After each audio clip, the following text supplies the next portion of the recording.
Pemirsa, beredar di media sosial menampilkan truk pengangkut pesawat N250 Gatotkaca karya B.J. Habibie nyaris tersangkut di gerbang tol Banyumanik, Semarang, Jawa Tengah. Rencananya pesawat akan diserah terimakan secara resmi sebagai koleksi Museum Pusat Dirgantara Mandala, Yogyakarta.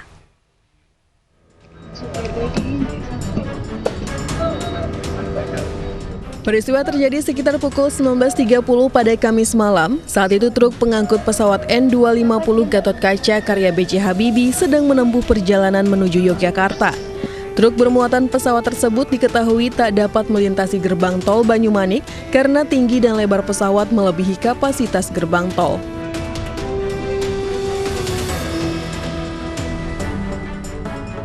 Pesawat akhirnya dievakuasi selama 3 jam hingga akhirnya dapat melanjutkan perjalanan, namun sempat menyebabkan kemacetan di sekitar gerbang tol. Pesawat N250 Gatotkaca karya B.J. Habibie yang menjadi kebanggaan Indonesia pada era Orde Baru akan diserah terimakan secara resmi sebagai koleksi Museum Pusat Dirgantara Mandala, Muspudirla, Yogyakarta. Tim Liputan iNews melaporkan. Pesawat N250 adalah mahakarya Presiden ketiga Indonesia B.J. Habibie.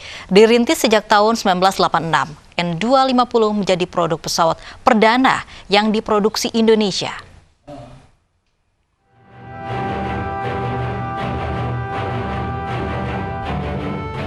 Inilah pesawat N250 mahakarya almarhum Presiden ketiga Indonesia B.J. Habibie. Pesawat yang diberi nama Gatotkaca ini menjadi tonggak sejarah pembuatan pesawat oleh anak bangsa. Dirintis sejak tahun 1986, butuh 9 tahun untuk mewujudkan mimpi Indonesia memiliki pesawat terbang sendiri. Dan momen bersejarah itu hadir pada bulan Agustus 1995, saat untuk pertama kalinya pesawat N250 mengangkasa secara resmi. Hal ini sekaligus menjadi kado ulang tahun kemerdekaan Indonesia yang ke-50 tahun. Tak hanya menjadi kebanggaan bangsa, N250 juga menjadi idola di beberapa airshow dunia. Salah satunya di Le Beau, Prancis, airshow tahun 1997. Mengusung teknologi fly-by-wire, N250 Gatotkaca menjadi pesawat penumpang paling canggih di masanya. Sayangnya, badai krisis moneter di tahun 1998 membuat produksi N250 mandek. Gatotkaca pun dirumahkan dan dilarang terbang. Dan sejak saat itu, proyek nasional pesawat N250 tersisihkan dan terabaikan. Tak ingin mati sia-sia termakan usia, bertepatan dengan 25 tahun usia N250 Gatotkaca, pesawat saksi sejarah ini akhirnya dimuseumkan di Museum Dirgantara Mandala, Yogyakarta. Menjadi ironi, kado membanggakan bagi kemerdekaan Indonesia ke-50 tahun ini harus berakhir menjadi koleksi museum di HUT Kemerdekaan Indonesia ke-75 tahun. Bersamanya, cita-cita dan sejarah Dirgantara Indonesia terabadikan. Tim Liputan iNews melaporkan. Pemirsa, masih tingginya kasus positif COVID-19 di Surabaya membuat Persatuan Guru Republik Indonesia atau PGRI Surabaya menolak sekolah tatap muka. Terlebih tidak sedikit guru di Surabaya yang terpapar COVID-19.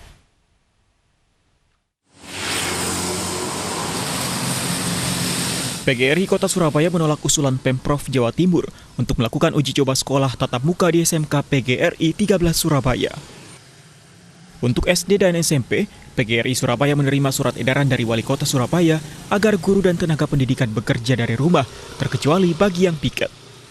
Penolakan tersebut mengingat masih tingginya angka kasus positif COVID-19 di Surabaya. Terlebih, banyaknya guru yang terpapar COVID-19, diantaranya guru di SD Negeri Ngagel 1 dan SD Negeri Bendul Merisi, Surabaya. Untuk SD SMP, Bu Wali paham, sangat memahami, sehingga guru-guru sekarang ini masih di WFH-kan. Cuman masih parsial, jadi sekolah yang kebetulan ada pemeriksaan, kemudian ada yang positif, nah sekolah itu di lockdown.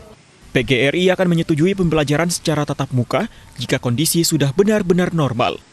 Dari Surabaya, Jawa Timur, Hari Tampayong, iNews melaporkan.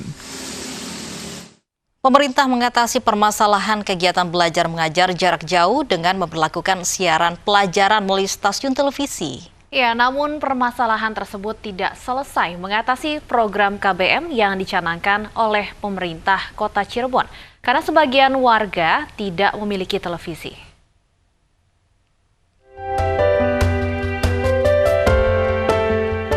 Permasalahan kegiatan belajar mengajar jarak jauh guna menekan angka pasien positif corona tidak bisa maksimal dirasakan manfaatnya oleh para guru dan murid. Maka pemerintah daerah Kota Cirebon menayangkan program TV belajar jarak jauh untuk siswa dan guru. Namun sinyal televisi yang tidak baik serta terhalau oleh adat dan budaya sekitar bahwa keberadaan televisi merupakan pelanggaran adat dan budaya sekitar membuat proses KBM tidak bisa maksimal.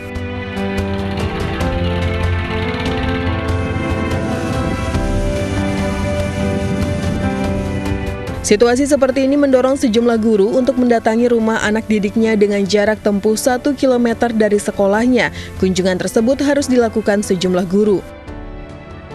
Untuk bisa sampai ke rumah siswa, sejumlah guru harus menempuh jarak kurang lebih dari 1 km dan melewati medan terjal dengan sepeda motornya.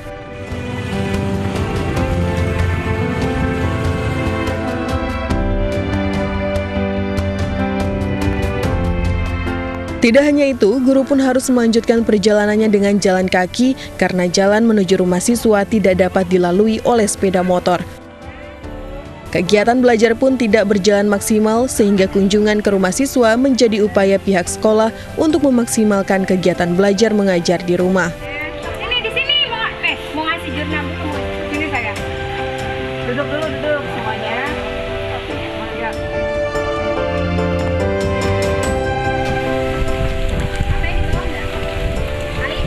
Di sini ada kendala, yaitu tidak memiliki televisi, tidak boleh oleh para sesepuh kiai. Jadi dari pihak sekolah mempunyai inisiatif sendiri untuk mengunduh, lalu dimasukkan ke flashdisk. Setelah itu kita berikan kepada anak-anak didik untuk dilihat.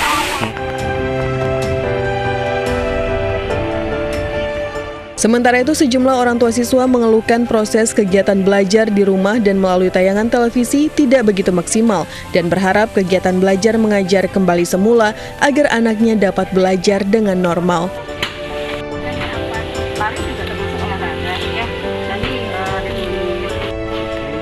Dari Cirebon, Jawa Barat, Miftahudin, iNews melaporkan.